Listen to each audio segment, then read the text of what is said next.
മാട്, ഒട്ടകം എന്നൊക്കെ പറയുന്നതിൽ ഷെയറുകൾ സ്വീകരിക്കപ്പെടാവുന്നവയാണ്.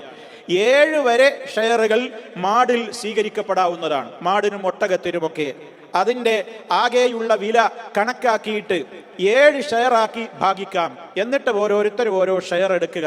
ഇനി ഒരാൾക്ക് ഒന്നിലധികം ഷെയർ എടുക്കാൻ സാമ്പത്തിക ശേഷി ഉണ്ടെങ്കിൽ അങ്ങനെ ചെയ്യാവുന്നതാണ്. പക്ഷേ 7-ൽ കൂടാൻ പാടില്ല.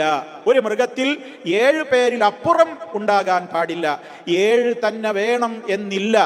ഒന്നിന് ഒറ്റക്കൊരാൾക്ക് കഴിയില്ലേ? 2 ആകാം, 3, 4, 5, 6 ഒക്കെ ആവാം. 7 വരെ ആകാം.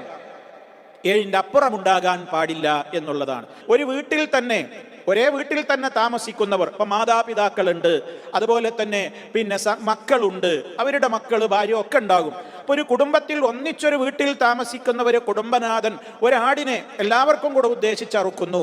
ഇനി അതല്ലെങ്കിൽ അദ്ദേഹം ഒരു ഷെയർ ചേരുന്നു, ഒരു മാടിൽ 1 2 ഷെയർ ചേരുന്നു കുടുംബത്തെ ഒട്ടാകെ ഉദ്ദേശിച്ചുകൊണ്ട്, അങ്ങനെയൊക്കെ ചെയ്യാവുന്നതാണ്. അങ്ങനെ ചെയ്യുന്നതിൻ്റെ പുറമെ ഇനി ഒരു കുടുംബത്തിലെ അംഗങ്ങളിൽ പലർക്കും തോന്നുകയാണ്, ഞങ്ങൾക്കൊക്കെ ഓരോരുത്തർക്കും മറക്കണം, വീട്ടിൽ ബാപ്പക്ക് സ്വന്തം തന്നെ കഴിവുണ്ട്, അദ്ദേഹം അങ്ങനെ ചെയ്യുന്നു, മകനുണ്ട്, ജോലിയും മറ്റു കാര്യങ്ങളും സൗകര്യങ്ങളുണ്ട്, ഒരു മകൻ അങ്ങനെ ഉദ്ദേശിക്കുകയാണ്, വേണമെങ്കിൽ അങ്ങനെ ചെയ്യാം, നല്ലത് തന്നെയാണ്. ഭാര്യയ്ക്ക് തോന്നുകയാണ്, എൻ്റെ കയ്യിൽ സമ്പത്തുണ്ട്, ഞാനൊന്ന് ഇറക്കട്ടെ, അങ്ങനെ വേണമെങ്കിൽ അങ്ങനെയും ആവാം, അതിനൊന്നും വിരോധമില്ല. എന്നാൽ ഇങ്ങനെ ആയാലും മതി, ഓരോരുത്തർക്കും വേറെ വേറെ തന്നെ അറക്കണമെന്ന് അവർ ഉദ്ദേശിക്കുന്നുവെങ്കിൽ അങ്ങനെ ചെയ്യുന്നതും നല്ലത് തന്നെയാണ്.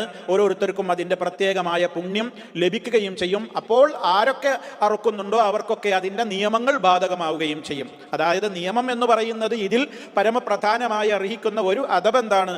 ദുൽഹജ്ജ് മാസപ്പിറവി ദർശിച്ചത് മുതൽ അറവ് നിർവഹിക്കപ്പെടുന്നത് വരെ നഖം, മുടി, തൊലി പോലെയുള്ളതൊന്നും മനഃപൂർവ്വം ആ വ്യക്തി അദ്ദേഹത്തിൻ്റെ ശരീരത്തിൽ നിന്ന് നീക്കം ചെയ്യപ്പെടാത്ത വിധത്തിലുള്ള ഒരു അദബ് പാലിക്കൽ ഇതിൻ്റെ ഒരു ശക്തിയായ സുന്നത്താണ്, ഒരു മര്യാദയാണ് എന്നുള്ളതാണ്.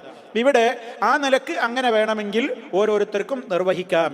ഇതാണ് ആ കാര്യത്തിൽ മനസ്സിലാക്കേണ്ടത്.